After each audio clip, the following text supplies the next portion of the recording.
Tunjangan Hari Raya merupakan hak yang dinantikan oleh kebanyakan pegawai atau juga karyawan. Nanti bisa belanja ya di Pastinya. Jakarta Great Sale. Namun pengelolaan yang salah justru berdampak negatif bagi penerima hak tersebut. Tunjangan Hari Raya merupakan hasil ketetapan dari Peraturan Menteri Ketenagakerjaan Nomor 6 Tahun 2016 yang diberikan kepada pekerja atau buruh perusahaan. Bagi masyarakat pekerja, THR adalah sesuatu yang sangat dinantikan menjelang Hari Raya keagamaan. Dengan perilaku masyarakat seperti ini, kalangan pengusaha berekspektasi adanya peningkatan. Kalau misalkan saya dapat THR ya kita bisa belanja sama keluarga, khususnya untuk istri sama anak sih.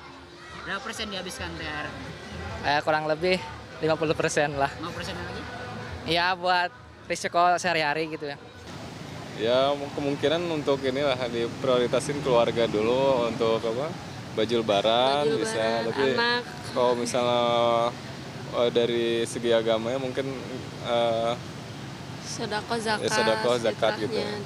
Di sisi lain, perilaku konsumtif dari masyarakat saat membelanjakan THR juga berpengaruh pada tingkat inflasi.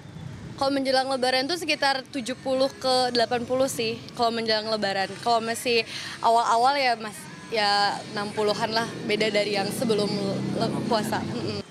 Seperti yang terjadi pada tahun 2016 dan 2015, pada periode Lebaran inflasi naik di atas 0,50%.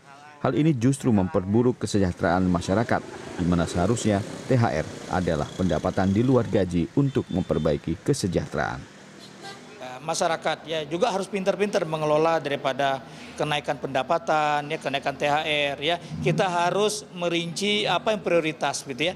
Jadi kalau ibarat saya jangan sampai kita datang ke pasar, kita datang ke mall tanpa membawa catatan gitu ya. Kalau kita sudah berhadapan sana semua terasa dibutuhkan ya, padahal saya kira ada tentu prioritas gitu ya. Jadi saya kira bahwa masyarakat harus juga lebih lebih bijak, lebih arif gitu. Ya tentu saya kira saya menyebutnya konsumsi yang tidak emosional. Diperlukan sikap arif dan bijaksana dalam mengelola perencanaan dan alokasi pendapatan tunjangan hari raya. Di antaranya adalah mendahulukan prioritas, tidak menghabiskan untuk kebutuhan konsumtif, dan jika perlu, pergunakan untuk melunasi hutang, agar hak masyarakat pekerja bisa dimanfaatkan sebagaimana peruntukannya. Arta Bima Aditya, Bandung.